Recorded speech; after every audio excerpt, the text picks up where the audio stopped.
Olá pessoal, sejam muito bem-vindos ao canal da Espanhol Plantas. Meu nome é Murilo Soares e hoje vamos falar sobre mitos e verdades que existem no universo da jardinagem. A primeira curiosidade que eu quero mostrar para vocês, que vamos desvendar se é um mito ou se é uma verdade, é aquele famoso suco, aquela batida de casca de banana, ovos, borra de café e vários outros elementos orgânicos que as pessoas batem no liquidificador e utilizam para regar as suas plantas com essa solução. Dizem que fortalece a planta, dizem que fornece nutrientes para a planta. Essa aguinha suja aqui, ó, que veio daquela batida que foi feita no liquidificador com esses restos orgânicos. E aí, funciona ou não funciona? É mito ou é verdade? É mito, não funciona.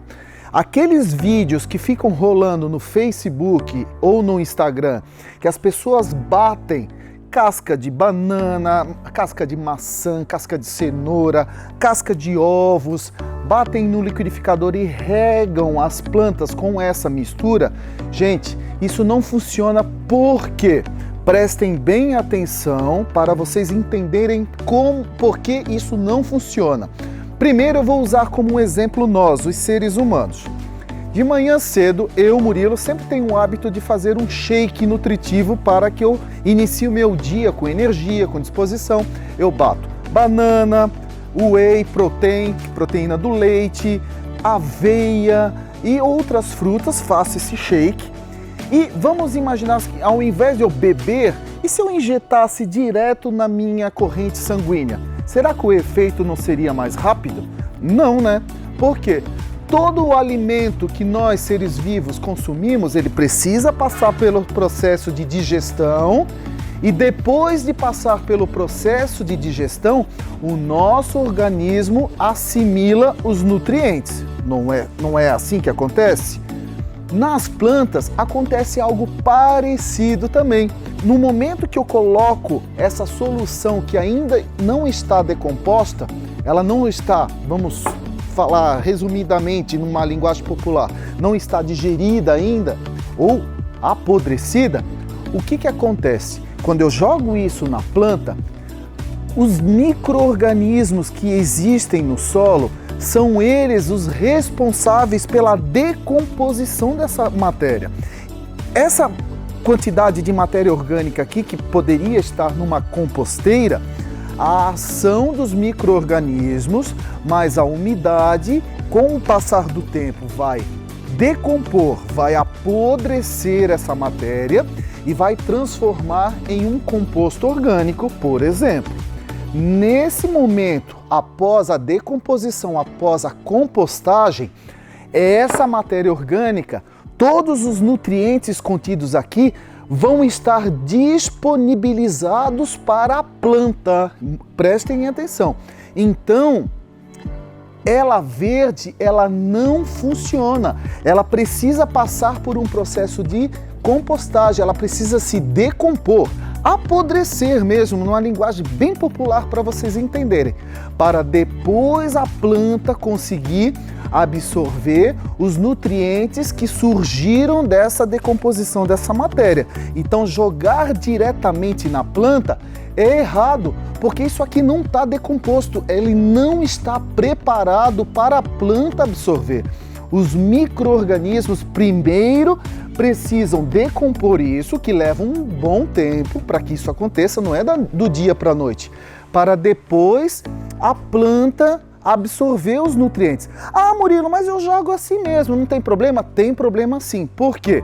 No momento que eu jogo essa solução na minha planta, para os micro-organismos decomporem essa matéria, o combustível inicial dele, sabe o que vai ser? Os nutrientes existentes no solo da sua planta. Então ela vai retirar nitrogênio, os micro-organismos vão consumir nutrientes da sua planta, enfraquecendo ela. Esse acúmulo de uma matéria orgânica em estado de decomposição na sua planta, ela pode queimar as raízes, ela pode atrair mosquitos e insetos para o seu vaso ou para o seu jardim e pode exalar mau cheiro. Então, gente, não funciona, é mito, é a mesma coisa que eu injetasse comida na minha veia, não pode. Por aqui no nosso corpo, o sistema de digestão, o sistema vai preparar esse alimento para que o nosso organismo assimile os nutrientes e na planta, primeiro os micro-organismos vão ter que preparar essa matéria orgânica, decompor ela, mineralizar e disponibilizar depois os nutrientes para a planta, tá bom? Então, nada de colocar matéria verde, matéria natural, sem estar decomposta, como adubo da planta, hein? Não façam isso. Então é mito, não funciona, tá bom? Desmistifiquei esse mito aqui para vocês, agora vamos passar para um outro. Vamos ver se é mito ou verdade. Deixa eu pegar aqui. Opa, uma orquídea Cymbidium, uma orquídea Phalaenopsis, uma outra orquídea Phalaenopsis. E agora eu vou pegar algo na mão e que vocês vão associar. Cubos de gelo. Eu vou deixar até aqui em cima da mesa. Quem nunca viu a historinha de colocar cubo de gelo na orquídea para estimular ela a florescer e também regar a planta? Vocês já viram isso? Já, né? Com certeza. Gente, e aí? Isso é mito ou é verdade? Funciona? É mito, não funciona. Gente, primeiro ponto de partida da origem dessa história do cubo de gelo. O Cymbidium é uma orquídea que realmente ela aprecia regiões de clima mais ameno, de clima mais frio, com uma variação grande de temperatura do dia para a noite, que pode ter uma variação brusca até de 7 a 10 graus de diferença. Realmente isso existe no comportamento do Cymbidium, mas não é um cubo de gelo, gente.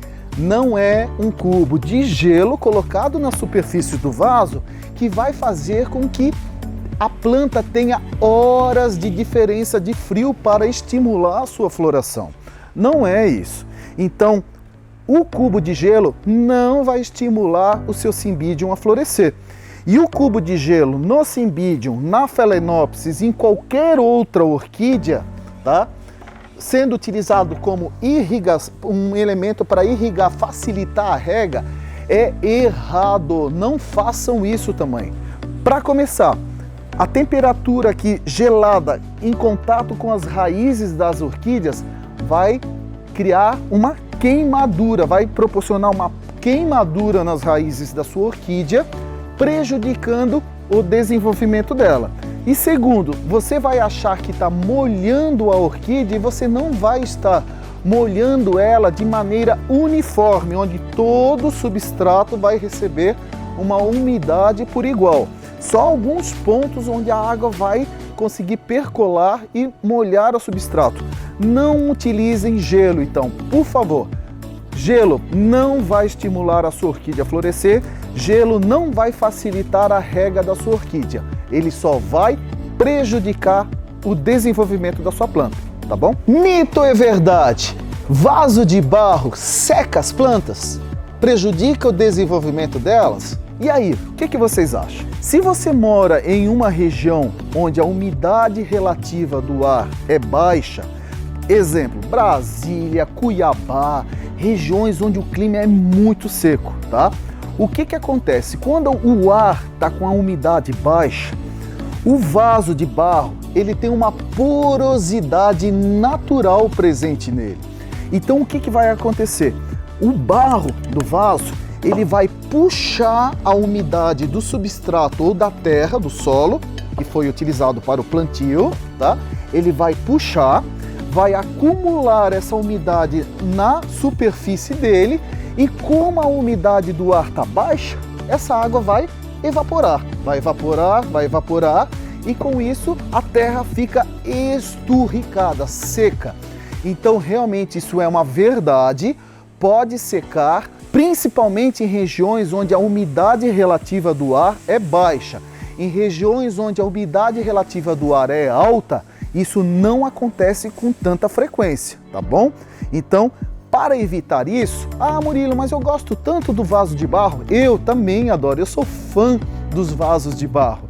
Eu acho lindos, eu sou apaixonado pelos vasos que criam com o tempo aquele musgo, aquela camadinha inicial de limo, que depois desenvolve um musgo, que fica uma pátina natural. Eu sou fã desses vasos. Mas para evitar que o seu vaso seque o seu substrato ou o solo da sua planta, você pode tratar esse vaso com vários tipos de impermeabilizantes à venda no mercado.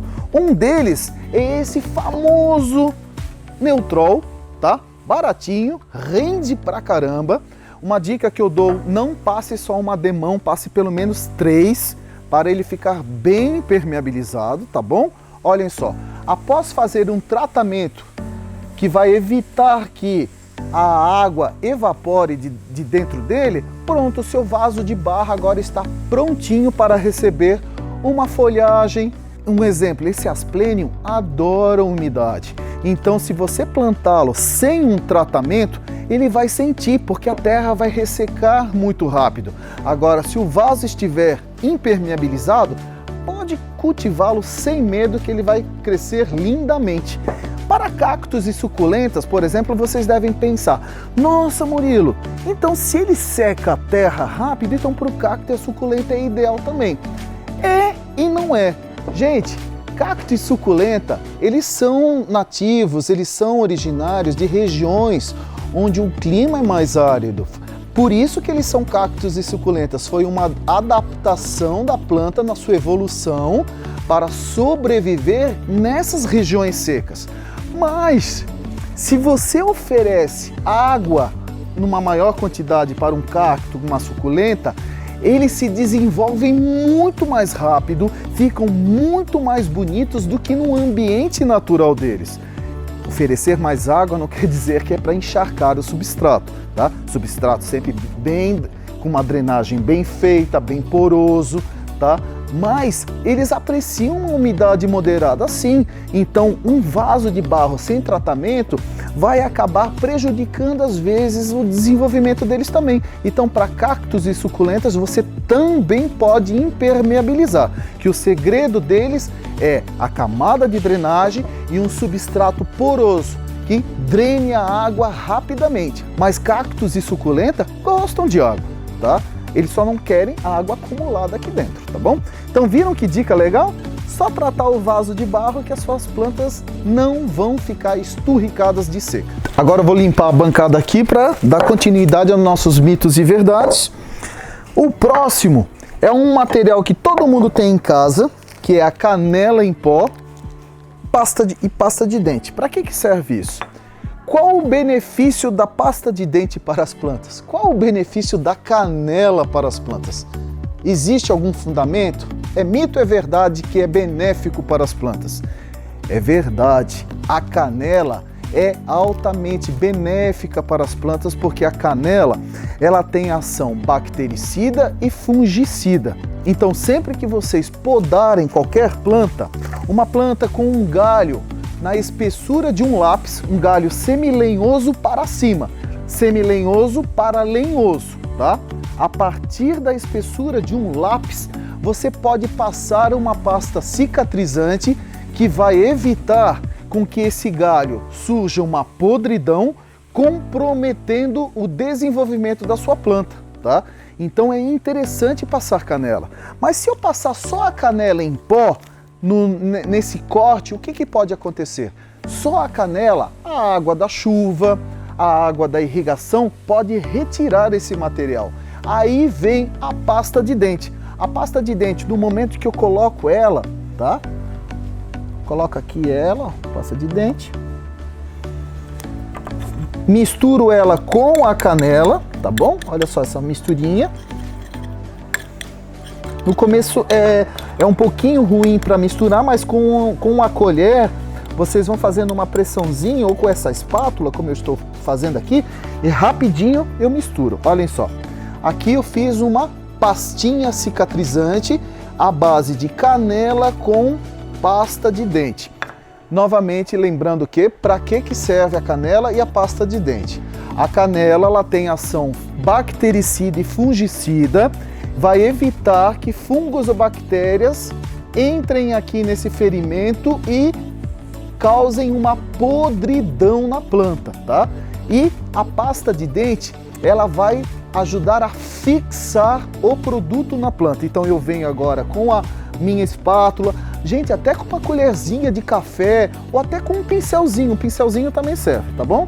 Olha só, eu vim com a espátula, eu gosto de fazer com a espátula porque é mais fácil, tá? Faço uma camadinha só para proteção, pronto, o meu galho está protegido.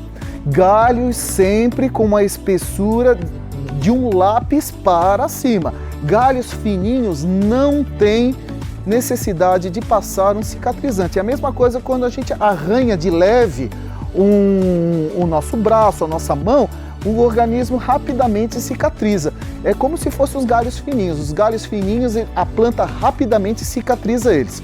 Galhos de semilenhosos para lenhosos, o processo de cicatrização é mais demorado e a ação da canela vai proteger esse ferimento na planta, tá bom? Então, canela é benéfica para as plantas. E uma outra dica interessante, olha só. Para quem tem orquídeas em casa, alguns orquidófilos utilizam a canela em pó polvilhada nas raízes para induzir, estimular a floração. Eu ainda não testei isso, mas eu tenho vários amigos que falam que dá certo, tá bom? E como é um produto natural, não custa tentar. Mal não vai fazer para sua orquídea, tá bom? Então aí, relacionado à canela para indução de floração, eu não sei se é mito, eu não sei se é verdade. Essa eu fiquei com um ponto de interrogação. Vários amigos falaram que dá certo, mas em relação à pasta cicatrizante, é verdade. Funciona e é um ótimo produto natural para você utilizar como um defensivo nas suas plantas. Vou liberar aqui a nossa mesa novamente, tirar a pastinha cicatrizante, tirar o nosso galho aqui que eu passei a pasta. E agora eu vou pegar uma plantinha, um cactus. Olhem só, reparem o que está acontecendo com esse cactus aqui, hein? Vocês estão reparando? Ele não está muito normal não, né? Aqui ele está mais ou menos normal, a coloração dele. E aqui?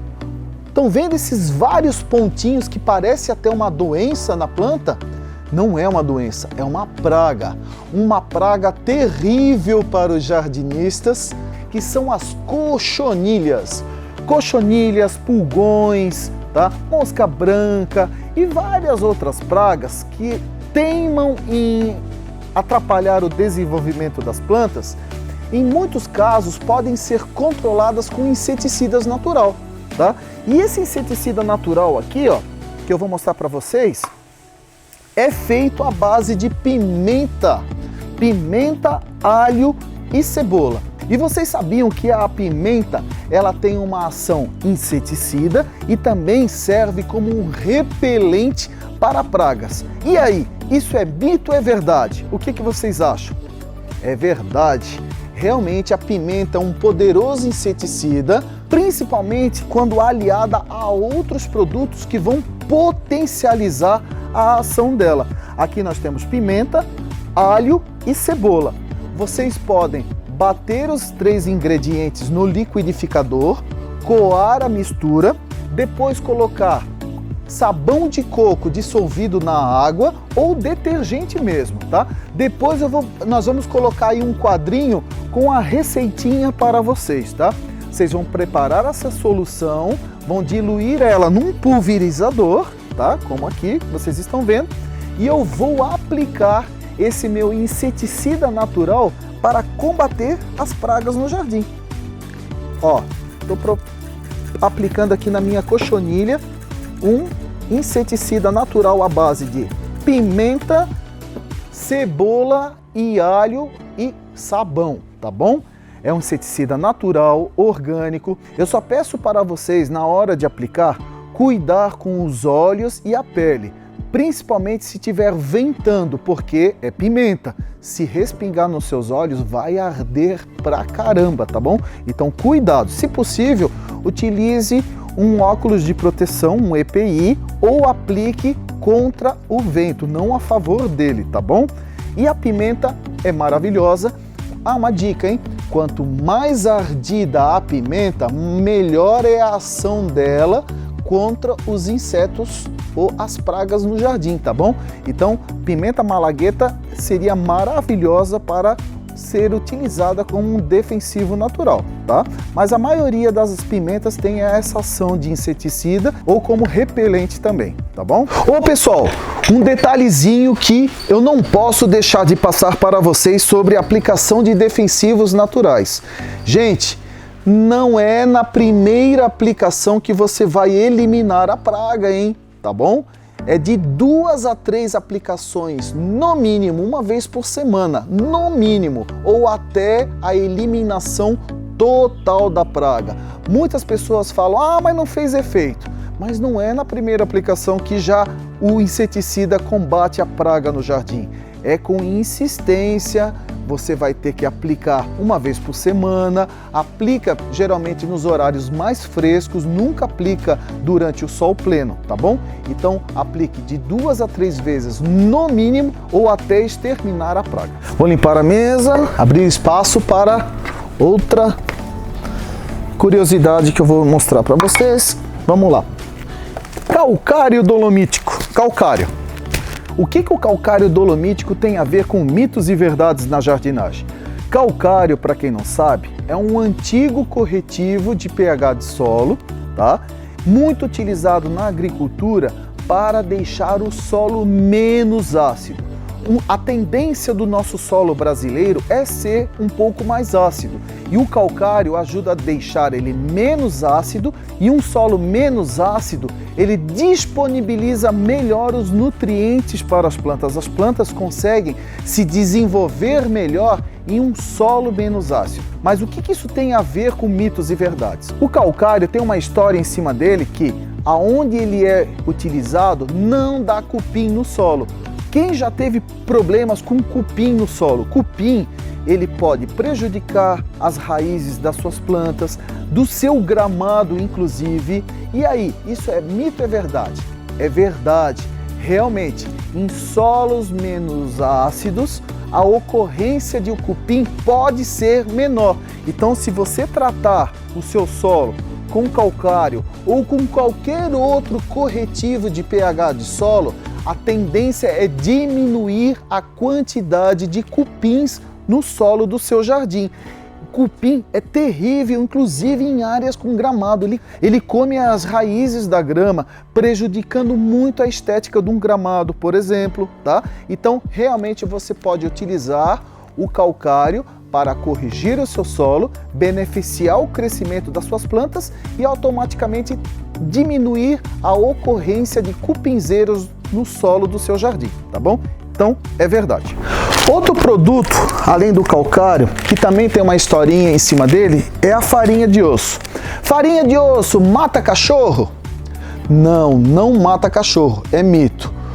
O máximo que a farinha de osso pode causar no seu cachorro é um piriri. Vai dar um distúrbio nele, ele vai fazer cocô dia e noite, tá? Mas não vai matar o seu cachorro. O que mata o cachorro é a mistura da farinha de osso com a torta de mamona. Isso sim é prejudicial, é perigosíssimo.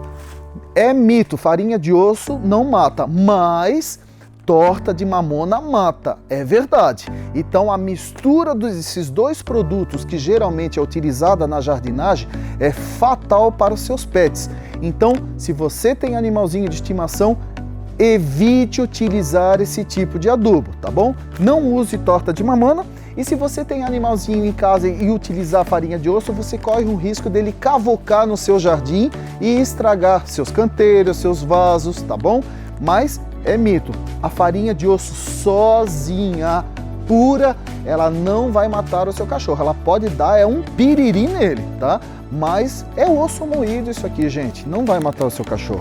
O que mata é a mistura com torta de mamona. Então, farinha de osso não mata o cachorro. O que mata é a torta de mamona. Agora vamos falar de um outro mito ou verdade. Cactos em casa. E aí? O cacto é uma planta símbolo do mal? É uma planta que atrai energia negativa? É uma planta que é ruim ter em casa? E aí, isso é mito ou é verdade?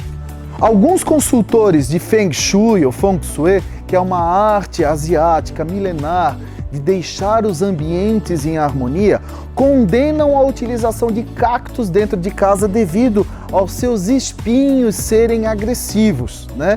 Mas, gente, para começar, cacto não se cultiva dentro de casa. Cactos são plantas de ambiente desértico, geralmente recebendo sol pleno. Então, para começar, cacto não é nem para ficar dentro de casa, é para ficar na área externa. Mas é mito, gente. Eu, particularmente, Murilo, não acredito nisso, tá? Eu acredito que você aí, que é um fã dos cactos, que tem um monte de cacto em casa, não acha que às vezes alguma coisa ruim está acontecendo na sua vida por causa da planta, né? Então é mito, gente. Não tem essa de cacto atrair energia negativa, de proporcionar agressividade dentro de casa, não tem essa.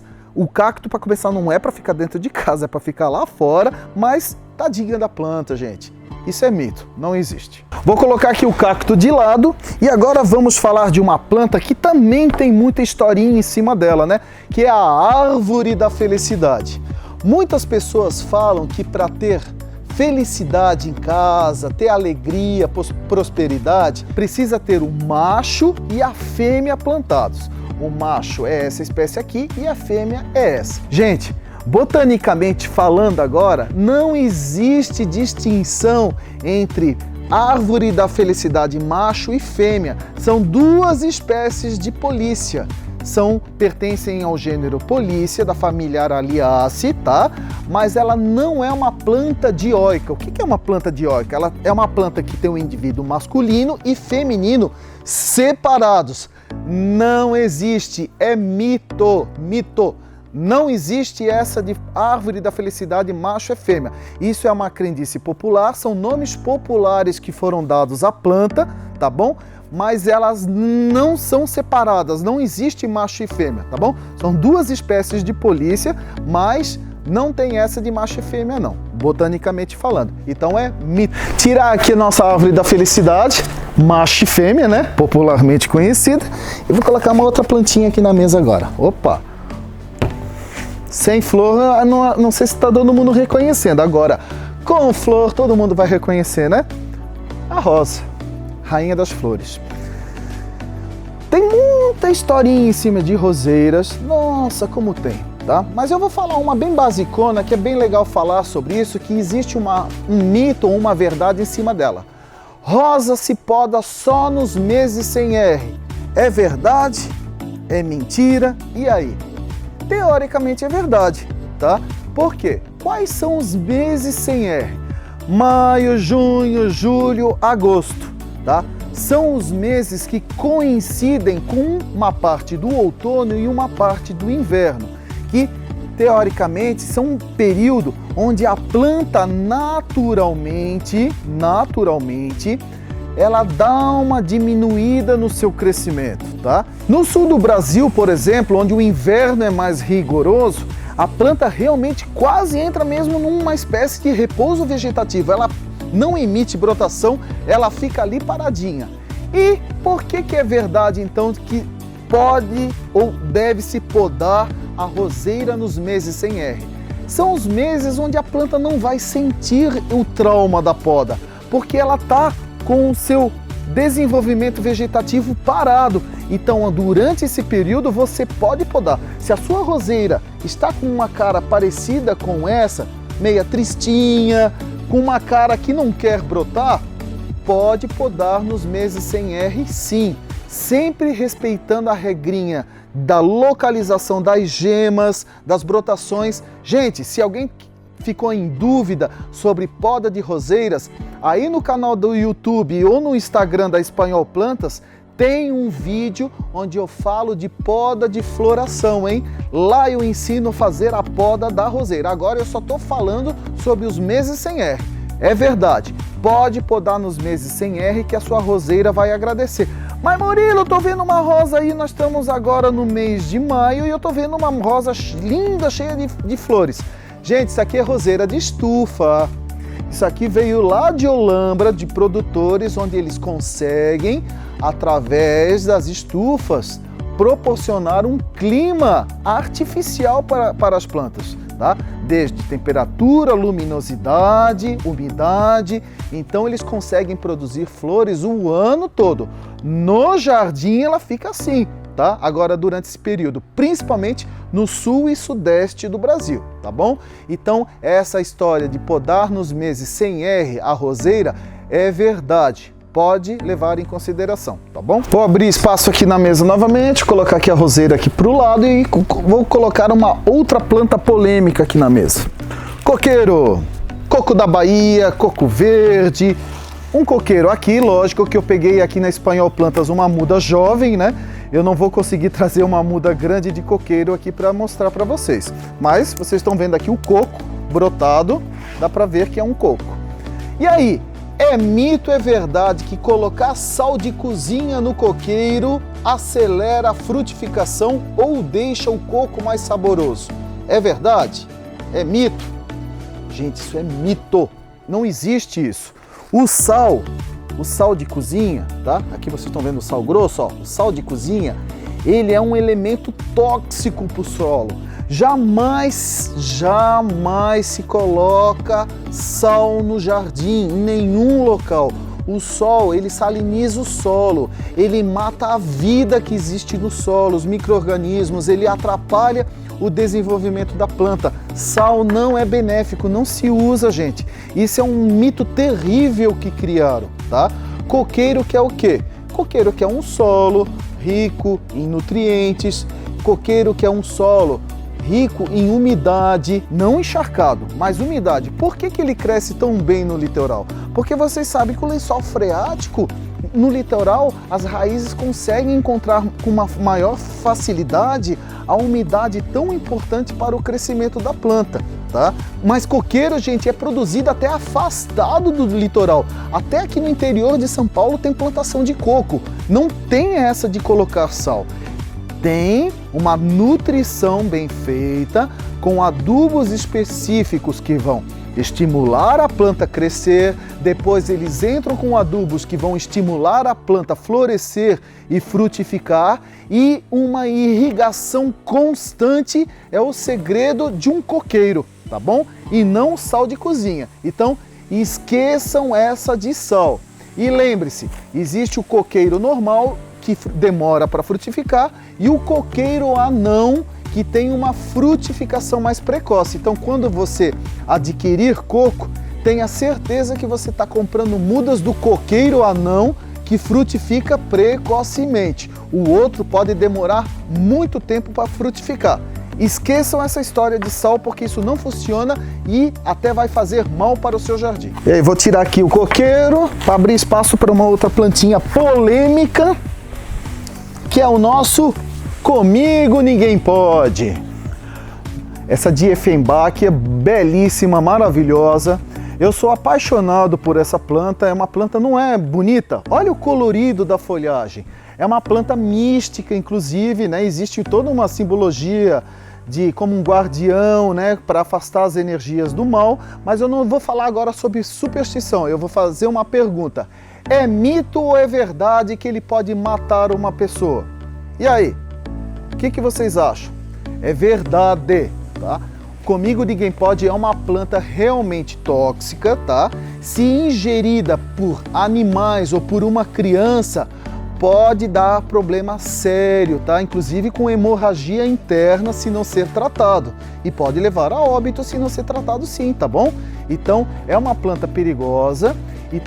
Só que, Murilo, então não vou plantar ela. Gente, tudo tem o seu local. Se você tem um jardim que você não tem crianças pequenas, se você tem um jardim, às vezes, que você até tem cachorro, mas não é cachorro novinho, cachorro, você conhece o seu animalzinho e que ele não cava, ele não chega nem perto de planta, tá? Pode cultivar, tá bom? Agora, se você tem criança, se você tem um animalzinho novo, acabou de comprar um cachorrinho, um cachorro novo ainda, que está aprontando naquela fase arteira dele, não tem esse tipo de planta na sua casa, porque pode causar acidente. Murilo, mas eu gosto tanto, eu lembro tanto da minha avó. poxa, eu queria ter. Então tá, se você faz questão de ter, eu de certa forma eu até faria, porque, gente, eu sou apaixonado por essa planta, mas não é bonita? Cultive ela em um local suspenso, tá? Você pode cultivar ela num local suspenso, onde o animal ou a criança não tem acesso. Existem vários meios de você elevar as plantas no jardim, com vasos altos, com estruturas que você pode criar arranjos elevados, até mesmo jardins verticais. Dá para utilizar suspenso se você faz questão de tê-lo no seu jardim, tá?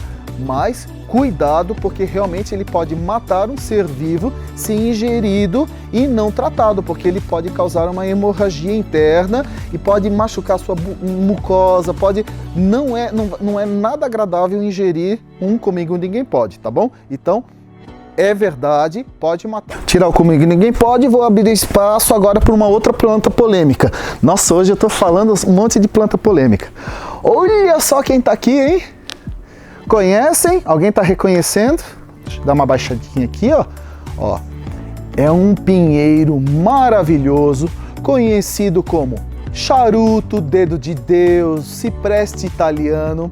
Esse cupressus, muito utilizado em jardins europeus principalmente. Para quem já teve a oportunidade de viajar para a Itália, na Itália tem muito desse pinheiro. São aqueles pinheiros colunares, compridos, lindos e maravilhosos e muito explorado aqui no paisagismo brasileiro. Os paisagistas gostam desse pinheiro e realmente o efeito dele é muito bonito. Alguém já ouviu falar de um mito ou verdade que quem plantar um pinheiro desse em casa, quando o pinheiro passar a altura da casa, a pessoa que plantou morre? E aí, é mito ou é verdade? É mito, isso não existe, gente. Podem plantar o pinheiro tranquilamente. O pessoal aí do sul do Brasil já deve ter ouvido falar essa historinha, principalmente nas antigas residências, que tinham o hábito de plantar 2 ciprestes italianos, que lá no sul também é chamado de dedo de Deus. Na frente da casa, eles diziam que quando o pinheiro passasse a altura da casa, a pessoa que plantou acaba morrendo. Não, isso é mito. Podem plantar sem medo, que quem plantou o pinheiro não vai morrer, tá bom? Vamos lá, vamos tirar outra plantinha daqui e mais uma agora. Uma perguntinha bem boba agora, tá? Murilo, é verdade ou é mito que planta de floricultura que eu compro não precisa de cuidados porque ela já vem com o adubo da fábrica? Eu já ouvi falar essa frase, da fábrica ou do produtor. E aí, é mito ou é verdade? O que vocês acham? É mito, gente.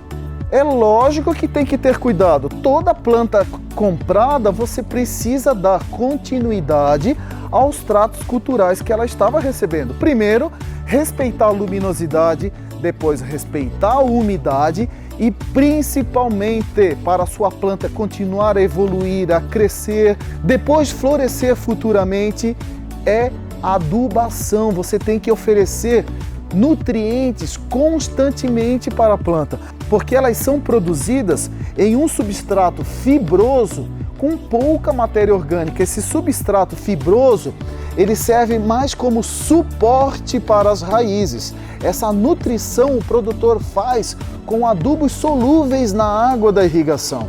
Então esse adubo praticamente ele vai embora com a própria água da rega. Então tem pouca reserva de nutriente aqui. Precisa cuidar sim, é mito, tá bom? Tem que cuidar. Tirando aqui o meu antúrio da mesa, vou pegar agora aqui, ó, 2 pacotinhos de semente e uma sementeira aqui, ó. Olha só. Olha que bonitinha essas baby leaf de cebolinha, ó. Baby leaf são as folhas jovens que agora virou moda, né? Os chefes de cozinha descobriram que além do sabor estar mais intenso nessas plantas, elas por terem esse efeito delicado, elas trazem um efeito decorativo para os pratos muito bonitos. Então agora baby leaf virou na moda, mas não é baby leaf agora o assunto do tema mitos ou verdade. Quem já ouviu falar que se colocar o pacotinho de semente de flores ou hortaliças na geladeira, acelera a germinação da semente? E aí, é mito ou é verdade? É verdade. Algumas sementes, boa parte delas, reagem muito bem a essa quebra de dormência feita por esse choque de temperaturas. Então realmente funciona em várias espécies, tá? Mal não faz, se aqui não reage à quebra de dormência com temperatura, a armazenagem de sementes em ambiente refrigerado é uma prática muito comum entre produtores. Então vocês podem fazer isso, devem, e ela vai acelerar o processo de germinação. Estão vendo aqui, ó, esse pacotinho de semente de cebolinha, tá? Em questão de 2 a 3 semanas, olha o que vira, tá? Isso acelerado graças ao processo desse choque de temperatura, essa quebra de dormência feita através da variação do frio para a temperatura ambiente, tá bom? Pode ser feito, é verdade. E agora, continuando aqui, liberando espaço na mesa, vou colocar uma outra plantinha, um morango. E aí, quem nunca viu um pé de morango? Quem nunca comeu morango? Morango é uma frutífera ornamental que ela serve para enfeitar o jardim e ainda nos fornecer um fruto saboroso, gostoso, nutritivo. E aí, o que tem de mito e verdade em cima do morango? Morango, quem nunca ouviu falar, ah, Murilo, para o morango da fruta precisa de frio. É verdade ou é mito? Antigamente, até era verdade, tá? Antigamente, as espécies mais primitivas do morango precisavam de muitas horas de frio para estimular a floração e frutificação. Não só frio, a variação também do fotoperíodo, os dias longos e dias curtos, mais a temperatura, a queda da temperatura estimulava a planta a florescer e frutificar. Agora, gente, a modernidade chegou nos morangueiros. Existem vários cultivares de morango, variedades de morango, que são mais resistentes ao calor, morangos que produzem fruto o ano todo. Vocês nunca viram morango o ano todo no supermercado ou no hortifruti onde vocês vão? Então, hoje em dia, morango você pode encontrar o ano todo devido ao quê? A essas variedades que são menos exigentes, tá bom? Então, antigamente era verdade e agora, atualmente, é mito. Não tem mais essa de ter que fazer muito frio para o morango frutificar. Morango você pode encontrar o ano todo de acordo com a variedade. Essa variedade aqui produzida pela Espanhol Plantas, ela frutifica o ano todo, tá bom? Então é isso aí. Tirando o morangueiro, agora vamos colocar uma outra plantinha aqui polêmica na mesa. O vaso de 7 ervas. E aí, é mito, é verdade, quando o seu vaso de 7 ervas ele murcha, ele morre na sua casa, é porque ela está carregada de energia negativa. E aí, o que vocês acham? É verdade? É mito? É mito, sabe por quê? O vaso de 7 ervas, eu não sei quem fez essa invenção, porque ele é uma confusão aqui. Vamos estudar o vaso de 7 ervas? Eu tenho Comigo Ninguém Pode, que é uma planta de sombra. Eu tenho pimenta, que gosta de sol. Eu tenho alecrim, que gosta de sol. Eu tenho arruda, que ama sol. Eu tenho manjericão, que ama sol. Eu tenho quebra-demanda, que é de sol e meia sombra. E tenho espada de São Jorge, que se adapta a sol pleno, meia sombra e sombra. Beleza, tá? A única espécie que tem nos vasos de 7 ervas, que é pau para toda a obra em relação à luminosidade, é a espada de São Jorge. As outras começam a entrar em conflito com elas, porque se você quiser agradar a pimenta, por exemplo, você vai queimar o Comigo Ninguém Pode. Se você quiser dar uma umidade maior no substrato para agradar, por exemplo, o manjericão, tá? Ou o quebra-demanda, ou Comigo Ninguém Pode, você vai apodrecer a arruda, o alecrim, que não suportam um solo muito úmido. Então aqui tem uma confusão de luminosidade, umidade. Então, gente, se o seu vaso de 7 ervas morrer, ele morreu porque as plantas que estão nele, elas entram em conflito entre elas. Porque algumas gostam de sol, outras gostam de sombra, outras gostam de um solo mais seco, outras gostam de um solo mais úmido. Tem uma mistureba aqui, uma confusão, que eu não sei quem criou isso.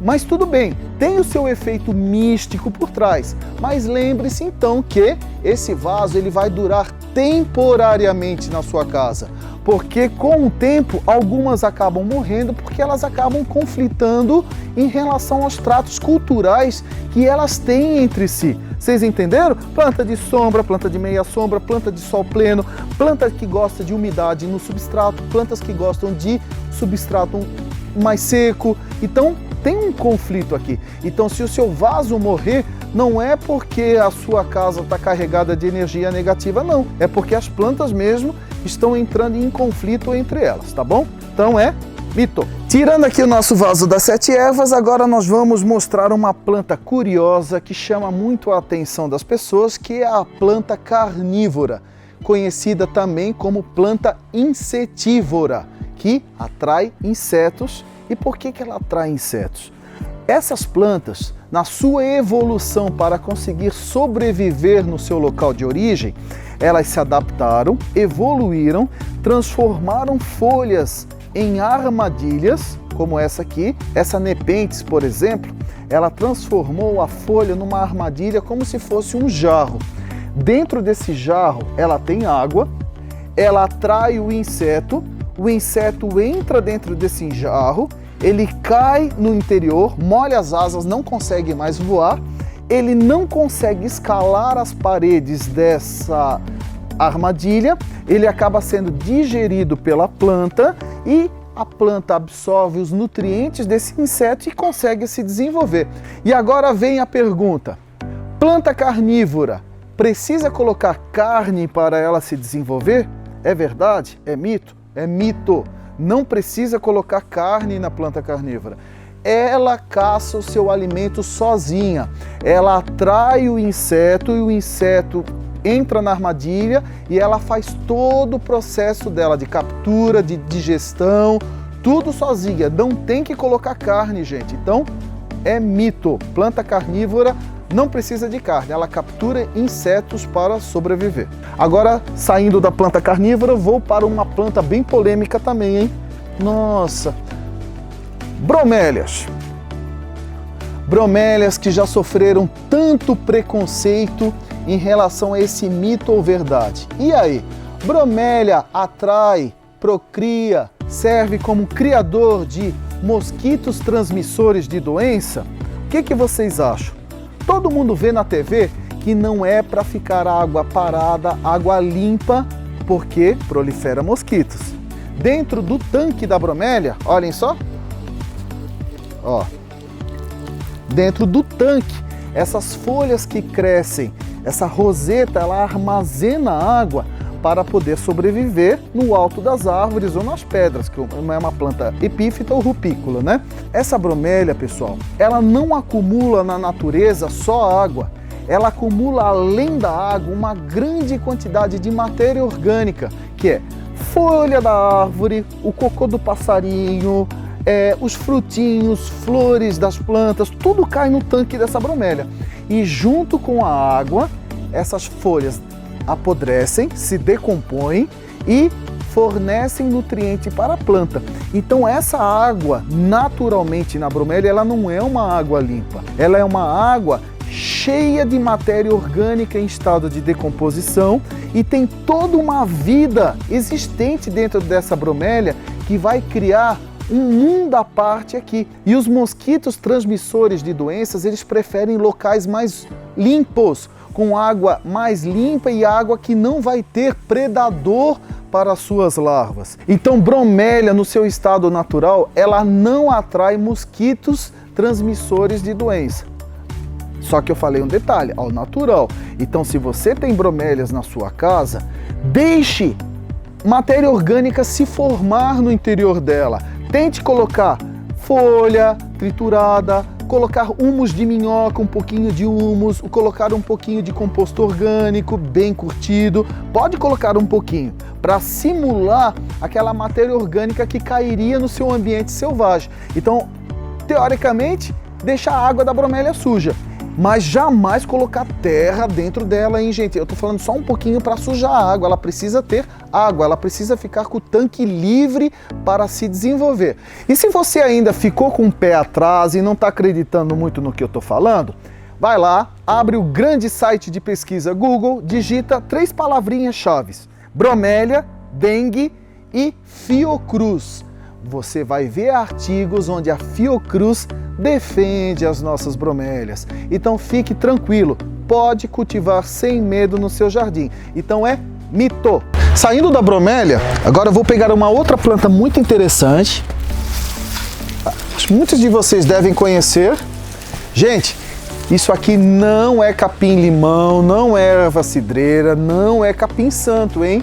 É a Citronella de Java. É uma gramínea muito conhecida popularmente por ter fama que repele insetos. E aí, isso é verdade ou não é? É verdade, mas ela repele os insetos principalmente quando é extraído o seu óleo essencial e ele utilizado como um inseticida, como um repelente, tá bom? A planta, só por eu plantar ela no jardim, ela tá ali paradinha, ela tem uma leve ação repelente, leve, porque só se encostar nela, ela libera aquele cheiro característico. Ela ali paradinha, ela libera, ela tem uma leve ação. Agora, para potencializar a ação repelente da planta, aí a indústria tem que retirar o óleo essencial, o óleo da citronela. Esse óleo sim que tem um poder maior como repelente e até como um inseticida também, tá bom? Então é o óleo dela que tem um poder maior como repelente de insetos. Ela plantada no jardim tem mais de leve, mas é verdade, ela tem ação repelente sim. Uma outra prima aqui da citronela, que também é uma gramínea, não sei se a câmera tá pegando aí? Tá? Ó, gente, tem um intruso aqui, daqui a pouco eu vou falar sobre essa planta, hein? Vou guardar ela aqui, deixar vocês curiosos. Bambu moçô, ou bambus no geral. Bambus tomam conta do jardim? É verdade ou é mito? E aí? É verdade e não é. Se o bambu é alastrante, é verdade. Agora, se ele é entoucerante, é mentira. E como é que eu vou saber isso? Você tem que conhecer a espécie. Esse bambu moçô, bambu muito comum no paisagismo atualmente, ele é alastrante. Então ele invade o seu jardim. No caso do bambu, é verdade, tá? Ele produz rizomas longos que vão bem distante da planta matriz e começa a emitir brotações pelo jardim. Então ele proporciona uma dor de cabeça para você no futuro no jardim. Então sempre que plantar bambu moçô no jardim, tente criar uma barreira física para que o rizoma dele não tome conta do seu jardim, porque a dor de cabeça é terrível. Agora, se é tipo aquele bambuzinho de jardim, aquele bambuzinho amarelo, a Bambusa gracilis, essa é entoucerante, ela fica ali comportada na touceira dela. Então, nesse caso, é mentira. Mas nesse caso aqui, é verdade. Ele toma conta do jardim, sim. Vamos tirar o bambu. E lembra que no bambu veio um negocinho pendurado de brinde? Estão vendo essa plantinha aqui, que veio de brinde aqui junto com o bambu? Então, ela estava propositalmente fixada no bambu para não deixar ela apoiada no chão. Eu tinha pendurado ela no bambu e na hora que eu coloquei ele aqui na mesa, ela veio junto.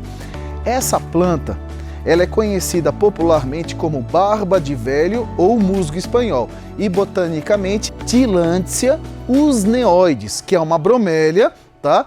Uma bromélia epífita, ela cresce se desenvolvendo no alto das árvores e até em fios de alta tensão ela cresce. E aí, é verdade ou é mito que ela mata a planta? Hein? É mito, ela não mata a planta, tanto que ela cresce até em fios de alta tensão. Então ela não é uma planta parasita, isso aqui é uma planta epífita.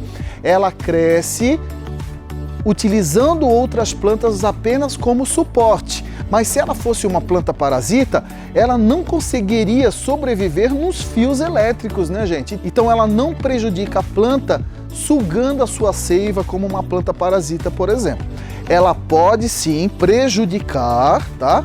No caso de uma árvore antiga, numa árvore muito velha, uma árvore onde ela pode dominar, tomar conta da árvore e sufocar a árvore ao ponto dela não conseguir emitir novas brotações, novas folhas que vão produzir a fotossíntese, mas raramente isso acontece, gente. Ela não prejudica a planta, é lindo as cascatas de ramagem que ela proporciona em árvores. Para quem viaja muito para o sul do Brasil, já deve ter visto belíssimas figueiras centenárias com aqueles cachos de bromélia barba de velho pendendo pelos galhos dessas árvores. É uma bromélia belíssima e não mata as outras plantas. Vocês podem cultivar, inclusive aqui na Espanhol Plantas, ela é produzida como planta ornamental para você enfeitar a sua casa. Olhem só que belo efeito, o contraste, é um efeito muito bonito. Vale a pena cultivar. E a próxima planta eu precisei da ajuda da equipe aqui para colocá-la em cima da mesa, que é uma jabuticabeira. Quem já ouviu um mito ou uma verdade relacionada à jabuticabeira, como por exemplo, jabuticaba tem que apanhar ou ser castigada para frutificar, hein? Tem pessoas que davam com corrente no tronco da jabuticaba, tinham pessoas que amarravam no seu caule pedra, lata com brita. Eu já vi várias coisas que eu fiquei horrorizado. Gente, isso é mito. Não existe essa de você judiar uma planta para ela frutificar. Às vezes, esse castigo que uma pessoa pode fazer com uma planta como uma jabuticabeira, de descascar o tronco, de bater com uma corrente, de amarrar latas com pedra no galho, às vezes a planta pode interpretar isso como uma agressão. Ela acha que vai morrer e antes dela morrer, ela precisa se propagar, ela precisa produzir flores que vão produzir frutos, que vão estar repletos de semente, que vão dar continuidade à vida desse ser vivo. Então, às vezes pode acontecer uma reação como essa, mas é errado, não se faz, isso é mito, tá? Jabuticabeira, para frutificar, ela precisa ter uma nutrição adequada, ela precisa receber uma irrigação constante e você precisa adquirir espécies como essa jabuticabeira híbrida, que já frutifica precocemente. Então mudas pequenas como essa já estão repletas de fruto. Olha só, vou até aqui estão murchinhas, ó. Tô destacando aqui algumas jabuticabeiras, ó. Algumas jabuticabas, olha aqui na minha mão, ó. Essas estavam com fruta já, ó, novinhas já produzindo. Por quê? Porque é uma jabuticabeira híbrida, ela frutifica precocemente. Então, não tem essa de bater, castigar a jabuticaba, tá bom? Ofereça uma nutrição correta, ofereça uma irrigação correta e que a planta vai responder com uma bela safra de frutos para você. Pessoal, mais uma plantinha eu precisei aqui da ajuda da equipe para colocar aqui na mesa para mostrar para vocês. E é a última. Se deixar, eu fico o dia todo falando verdades e mitos com vocês. Mas eu vou ter que gravar daqui a pouco um outro vídeo que vai ser lançado em breve no canal. E para encerrar, vou falar sobre o Ficus benjamina, a figueira de jardim. E aí, Ficus? É verdade ou é mentira que ele estoura a calçada, arrebenta encanamento, racha a piscina, trinca a parede da casa? E aí, é verdade ou é mentira? Gente, é verdade. O ficus é uma figueira vigorosa e se plantada muito próximo de uma calçada, encostado da parede de uma residência, tá? Em estruturas que às vezes não foram bem executadas, tá? Então, paredes que não estão bem executadas ou às vezes construções muito antigas, as raízes com o crescimento vigoroso que essa árvore tem, realmente ela pode causar problemas no jardim. Então, você sabendo disso e quer ter esse efeito belíssimo do ficus no seu jardim, cultive ele em grandes vasos, que ele se adapta muito bem em vasos, ou cultive ele longe de estruturas como calçadas, a residência, piscinas, pelo menos de 5 a 8 metros de distância no mínimo. por garantia, de 8 a 10 até, porque as raízes vão longe, hein? É uma árvore realmente vigorosa. Você compra um ficus topiado como esse, inofensivo, planta no seu jardim, esquece de podar, ele em questão de anos vira um monstrinho no seu jardim, de grande, fica enorme e as raízes são proporcionais ao tamanho da planta. Então realmente ele pode causar dor de cabeça no seu jardim. É verdade, as raízes podem arrebentar algumas estruturas sim.